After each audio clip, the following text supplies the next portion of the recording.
നമ്മൾ ഇന്ന് പറയാൻ പോകുന്നത് ഒരു പപ്പു അല്ലെങ്കിൽ അപ്പൂപ്പൻ താടി എന്ന് നമ്മൾ പറയുന്ന സംഭവമല്ലേ. ആ അപ്പൂപ്പൻ താടിയും ഒരു കുട്ടിയും തമ്മിലുള്ള സംഭാഷണമാണ്. ഒന്ന് വായിച്ചു നോക്കാം കേട്ടോ. അല്ല, ആ കുട്ടി ചോദിക്കുകയാണ്, Y do U phi like this dear Pappu? പ്രിയപ്പെട്ട പപ്പു, നീ എന്തുകൊണ്ടാണ് ഇങ്ങനെ പാറി നടക്കുന്നതെന്ന് ചോദിച്ചു. അപ്പോൾ പപ്പു പറയാണ്, I am flying in search of favourable place for my seed to grow. ഞാൻ എൻ്റെ വിത്ത് മുളക്കാൻ ആവശ്യമായിട്ടുള്ള നല്ല സ്ഥലം ഉണ്ടോ ഇങ്ങനെ നോക്കുകയാണ് എന്ന് ആര് പറഞ്ഞു? പപ്പു പറഞ്ഞു. അപ്പോൾ കുട്ടി പറയാണ്, girl which is your seed? ഏതാ നിൻ്റെ വിത്ത് എന്ന് ചോദിച്ചു. നിങ്ങൾ അപ്പൂപ്പൻ താടിയുടെ മുകളിൽ കുറേ തൊപ്പമാര് കുറേ സംഭവങ്ങളുണ്ടാവും, താഴത്തെ ചെറിയൊരു വിത്ത് ഉണ്ടാവില്ലേ അല്ലേ, അതാണ് അപ്പൂപ്പൻ താടിയുടെ വിത്ത്. എന്തൊക്കെയാണ് അതിൻ്റെ പ്രത്യേകത എന്നൊക്കെ കാര്യം ഉണ്ടാവും അല്ലേ. വളരെ ലൈറ്റ് വെയിറ്റ് ആയിരിക്കും, തീരെ വെയിറ്റ് ഇല്ലാത്ത സാധനമായിരിക്കും അത്. This little thing I hold is my seed. Many of my friends are flying that like this with a seed at different places. ഒരുപാട് ഇതുപോലെ ആളുകൾ, എൻ്റെ പല കൂട്ടുകാരികളും അല്ലെങ്കിൽ കൂട്ടുകാരും എന്ത് ചെയ്യാണ്, ഇതുപോലെ ഇങ്ങനെ സ്ഥലം അന്വേഷിച്ചു കൊണ്ട് ഇങ്ങനെ പറക്കുന്നുണ്ട്. നിങ്ങൾ കാണാറുണ്ട്, നമ്മളിങ്ങനെ നോക്കുമ്പോൾ അപ്പൂപ്പൻ താടി കാറ്റടിക്കുമ്പോൾ അതിൻ്റെ കൂടെ ഇങ്ങനെ പാറിപ്പോകുന്നതൊക്കെ നമുക്ക് കാണാൻ പറ്റൂലേ. കുറേ ഇടക്കിടക്ക് ഇങ്ങനെ കാണാം. ഇതെങ്ങനെ കൂട്ടായിട്ടൊന്നുമല്ലല്ലോ പോവുക, ഓരോന്നിങ്ങനെ അങ്ങോട്ടും ഇങ്ങോട്ടൊക്കെ ആയിട്ട് പോകുന്നതാണ് നമുക്ക് കാണാൻ പറ്റും. അപ്പോൾ ആ കുട്ടി പറയാണ്, why do you and your friends are suffer like this? Can you fall at the base of your own tree and germinate there?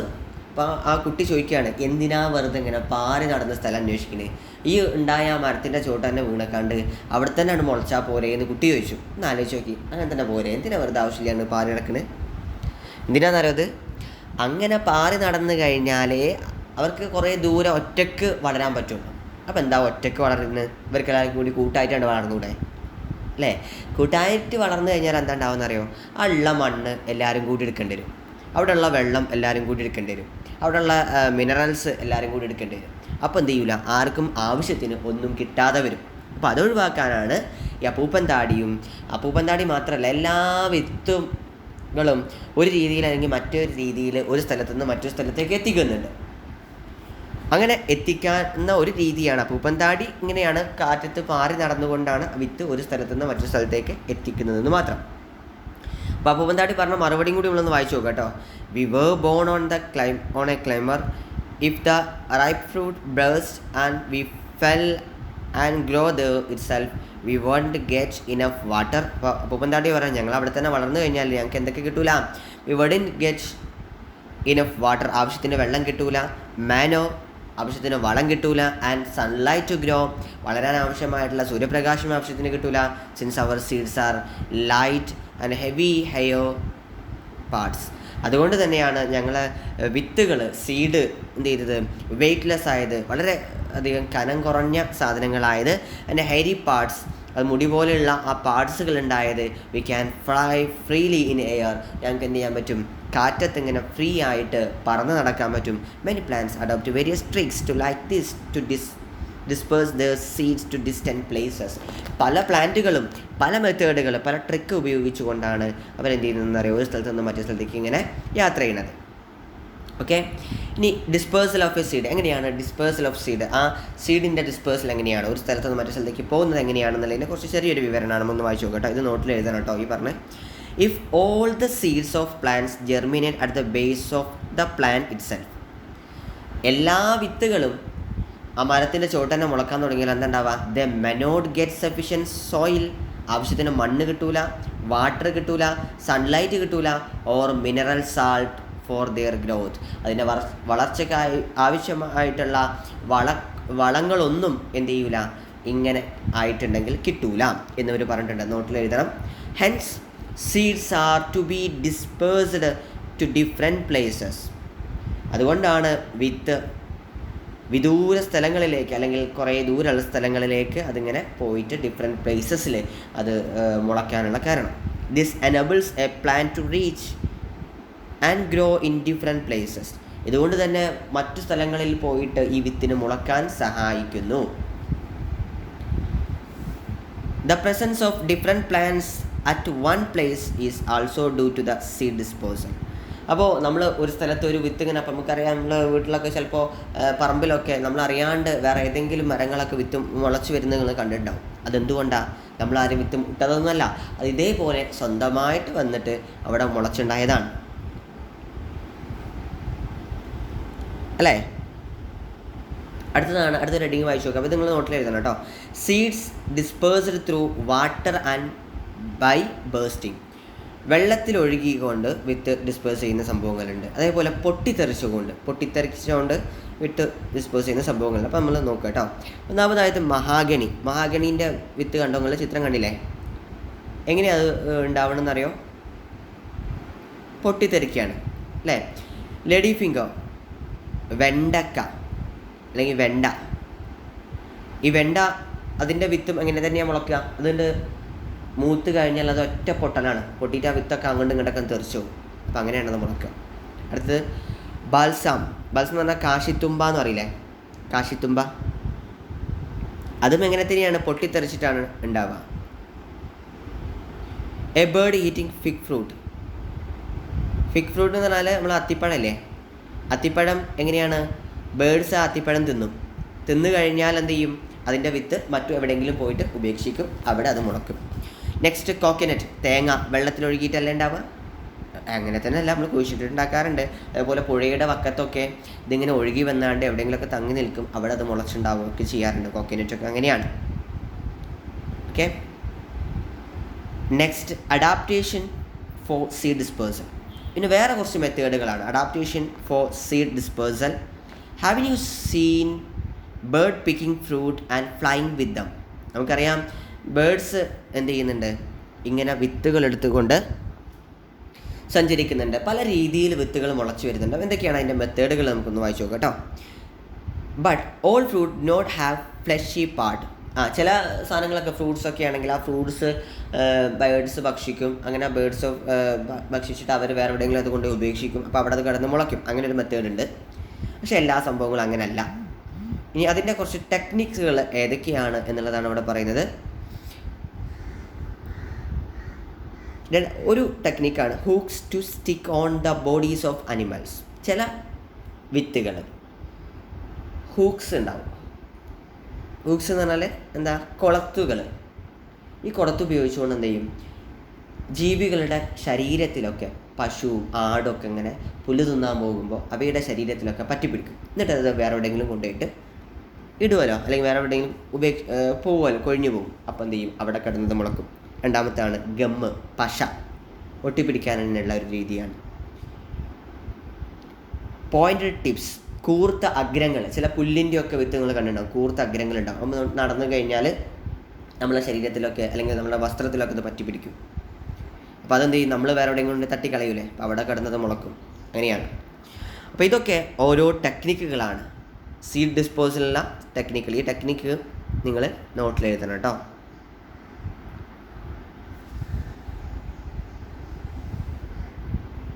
Next പറയാണ്, what are the peculiarities do seed that are dispersed through water have? വെള്ളത്തിലൂടെ ഒഴുകി നടക്കുന്ന അല്ലെങ്കിൽ വെള്ളത്തിലൂടെ ഒഴുകിയിട്ട്, ഇപ്പോൾ തേങ്ങയുടെ കാര്യമൊക്കെ നമ്മൾ പറഞ്ഞു, അങ്ങനെ വെള്ളത്തിലൂടെ ഒഴുകുന്നതിന് എന്തൊക്കെ പ്രത്യേകതകളാണ് ഉണ്ടാവുക എന്നുള്ളതാണ്. They can float on water. അതിനെന്ത് ചെയ്യാൻ കഴിയണം? വെള്ളത്തിൽ പൊങ്ങിക്കിടക്കാൻ കഴിയണം. ഒന്നാമത്തതാണ്, അത് നോട്ടിൽ എഴുതാനുള്ളതാണ്. They do not decay even when they are in water for few days. കുറച്ച് ദിവസം വെള്ളത്തിൽ കിടന്നു എന്ന് വിചാരിച്ച് ആ വിത്തുകൾ ഒരിക്കലും എന്ത് ചെയ്യൂല? ചീഞ്ഞു പോവാൻ പാടില്ല, ഡീകേ ചെയ്യാൻ പാടില്ല എന്നുള്ളതൊക്കെയാണ് അതിൻ്റെ പ്രത്യേകതകൾ. നെക്സ്റ്റ്, അപ്പോൾ അത് നിങ്ങൾ നോട്ടിൽ എഴുതാം. അത് കഴിഞ്ഞിട്ട് ഒരു ബോക്സ് കണ്ടില്ലേ? ഈ ബോക്സ് നിങ്ങൾ നോട്ടിൽ എഴുതാനുള്ളതാണ്. Through wind, mode of seed disposal. എങ്ങനെയൊക്കെയാണ് സീഡ് ഡിസ്പേഴ്സ് ചെയ്യുന്നുള്ളതാണ്. അപ്പോൾ അതിൽ ഒന്നാമതാണ് വിൻഡ്, കാറ്റ് വഴി. അതിനൊരു എക്സാമ്പിൾ നമ്മൾ പറഞ്ഞു കഴിഞ്ഞു. എന്താണ്? പപ്പൂസ് എന്ന് പറഞ്ഞാൽ എന്താണ്? അപ്പൂപ്പൻ താടി അല്ലേ? അഡാപ്റ്റേഷന് അതിനുള്ള പ്രത്യേകത എന്താണ്? ലൈറ്റ് സീഡ്, വളരെ ഭാരം കുറഞ്ഞ സീഡാണ്. Hair like parts to fly, പറക്കാൻ രോമം പോലെയുള്ള ഭാഗങ്ങളുണ്ട്. രണ്ടാമതാണ് മഹാഗണി ഇങ്ങനെ തന്നെയാണ്, വിൻഡിലൂടെ പാറി നടക്കുന്ന വിത്തുകളാണ്. അതിൻ്റെ പ്രത്യേകത എന്തായിരിക്കും? Light seed. പാറി നടക്കുകയാണെങ്കിൽ അതിനെന്ത് ചെയ്യണം? ലൈറ്റ് സീഡായിരിക്കണം. കനം കുറഞ്ഞ സീഡായിരിക്കണം. നെക്സ്റ്റ് ത്രൂ വാട്ടർ, ജലം വഴിയാണെങ്കിൽ അതിനുള്ള എക്സാമ്പിളാണ് കോക്കനറ്റ്. അതിൻ്റെ പ്രത്യേകത നമ്മൾ 2 ഇവിടെ മേലെ പറഞ്ഞിട്ടുണ്ട്, 2 എഴുതി വെച്ചാൽ മതി. ത്രൂ അനിമൽസ് ഏതൊക്കെയാണ്? ഫിക്സ് എന്ന് പറഞ്ഞാൽ ആൽമരം, ജാക്ക് ട്രീ, പ്ലാവ്, ഗുവാ ട്രീ, പേര, ആരോഗ്രാസ്, അസ്ത്രപ്പുല്ല് തുടങ്ങിയ സാധനങ്ങളൊക്കെ എന്ത് ചെയ്യാണ്? ത്രൂ അനിമൽസാണ്. അനിമൽസിലൂടെ അതിനുള്ള പ്രത്യേകതകളാണ് നമ്മൾ തൊട്ട് മുകളിൽ പറഞ്ഞത്. Hooks to stick on the bodies of animal, gum, pointed tips, ഇതൊക്കെ ഉണ്ടാവുന്നത് ഈ അനിമൽസിലൂടെ ചെയ്യുന്നതിനെയാണ്. ബൈ ബേഴ്സ്റ്റിംഗ്, പൊട്ടിത്തെറിച്ചു കൊണ്ടുണ്ടാകുന്നത്. ലേഡീസ് ഫിംഗർ, ബാൽസ്ലം പോലുള്ള സാധനങ്ങൾ, കാശിത്തുമ്പ, വെണ്ട പോലുള്ള സാധനങ്ങളൊക്കെ പൊട്ടിത്തെറിക്കുകയാണ്. പൊട്ടിത്തെറിക്കുമ്പോൾ അതിൻ്റെ പ്രത്യേകതകൾ എന്തൊക്കെയായിരിക്കും? തെറിച്ചു പോകാനുള്ള ഒരു കഴിവുണ്ടായിരിക്കണം അല്ലേ? മാസീവ് പാട്ടായിരിക്കും. പിന്നെ അതിൻ്റെ ഷേപ്പിനൊരു റൗണ്ട് ഷേപ്പൊക്കെ ആയിരിക്കും ഉണ്ടാവുക. അതൊക്കെ ശരിക്കും ഉരുണ്ടോ അതൊക്കെ ആയിട്ട് പോവുള്ളൂ. അപ്പോൾ അതാണ് അതിൻ്റെ പ്രത്യേകത. ഏറ്റവും അവസാനമായിട്ട് guest from across the sea, കടൽ കടന്നെത്തിയ അതിഥികൾ എന്നുള്ള അർത്ഥത്തിൽ നമുക്ക് മറ്റു രാജ്യങ്ങളിൽ നിന്നും നമ്മുടെ നാട്ടിലേക്ക് കുറേ വിത്തുകളും കാര്യങ്ങളൊക്കെ എത്തിയിട്ടുണ്ട്. അപ്പം അത് ഏതൊക്കെ രാജ്യത്തു നിന്നാണ്, എന്തൊക്കെ സാധനങ്ങളാണ് വന്നിട്ടുള്ളത് നോക്കുക. അമേരിക്കയിൽ നിന്നും വന്നിട്ടുള്ള കാര്യങ്ങളാണ് ആ ബോക്സിൽ കൊടുത്തിട്ടുണ്ട്. ഏതൊക്കെ രാജ്യങ്ങളിൽ എന്തൊക്കെ വന്നിട്ടുണ്ട് അവളൊന്ന് വായിച്ചു നോക്കില്ലേ. മുകളിൽ പറഞ്ഞ് man also has a role in the dispersal of seed. മനുഷ്യരെ ഈ വിത്തിൻ്റെ ഡിസ്പേഴ്സലിനെ സഹായിക്കുന്നത്. Since ancient times we have been carrying seeds with us to and fro during our travel to other countries and distant places. They are thus dispersed to different places and grow there. Pineapple, tea, topica, papaya, rubber, cashew nut came to India from foreign countries in this manner. നമ്മൾ പറയുന്ന ഒരുപാട് രാജ്യങ്ങൾ മനുഷ്യർ അങ്ങോട്ടും ഇങ്ങോട്ടും യാത്ര ചെയ്യുമ്പോൾ വിത്തുകൾ കൂടെ കൊണ്ടുപോവുകയും അവിടെ അത് മുളപ്പിക്കുകയും ചെയ്യാറുണ്ട്. അങ്ങനെയാണ് ഇന്ന് കാണുന്ന കുറേ ഫ്രൂട്ട്സുകൾ. ഇവിടെ നമ്മൾ നോക്കുക, ഈ ബോക്സും കൂടി നിങ്ങൾ നോട്ടിലൊന്ന് വരയ്ക്കണം കേട്ടോ. അമേരിക്കയിൽ നിന്ന് വന്ന കാര്യങ്ങളാണ് പൈനാപ്പിൾ, ടാപ്പിക്കോ എന്ന് പറഞ്ഞാൽ മരച്ചീനി എന്ന് പറയും. ടൊമാറ്റോ എന്ന് പറഞ്ഞാൽ എന്താ? തക്കാളിയൊക്കെ എവിടുന്ന്? അമേരിക്കയിൽ നിന്ന് വന്ന സാധനമാണ്. പൊറ്ററ്റോ എവിടുന്ന് വന്നതാ? അമേരിക്കയിൽ നിന്ന് വന്നതാണ്. ഗ്രീൻ ചില്ലി, പച്ചമുളക്, പിന്നെ ഗുവ, പേരക്ക, പപ്പായ, കാപ്പി അല്ലേ?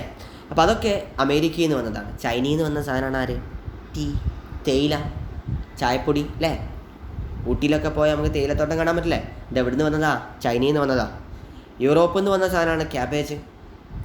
ബ്രസീലിൽ നിന്ന് വന്ന സാധനമാണ് റബ്ബർ, കശുമാവൊക്കെ അല്ലേ? കശുമാവ് അതും അതേപോലെ റബ്ബറൊക്കെ എവിടെ നിന്ന് വന്നതാണ്? ബ്രസീലിൽ നിന്ന് വന്നതാണ്.